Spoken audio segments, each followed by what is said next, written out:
stresses on the nerve and creates the symptoms. Right, so first I'm going to adjust right here. Inhale. And then exhale. Good, there we go. Nice. And now turn here on your side.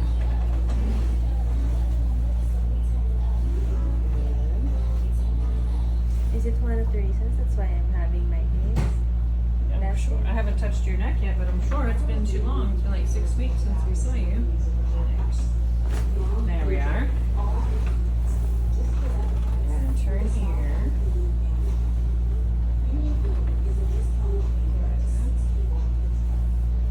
And a breath. And exhale. Good.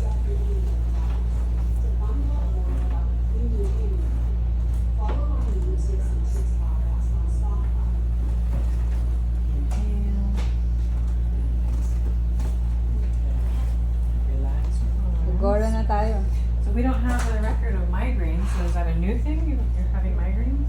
Before I do the chiro, actually, almost every day I used to have a migraine. Mhm. But when I did the acupuncture, was this one, it reduced significantly. But recently, I'm having migraines again. Well, yeah. So it's been 5 weeks since we saw you. Before that was another month. So yeah, if we don't see you very often, and you're misaligned here, then that will cause stress on the nerves, and that can cause headaches.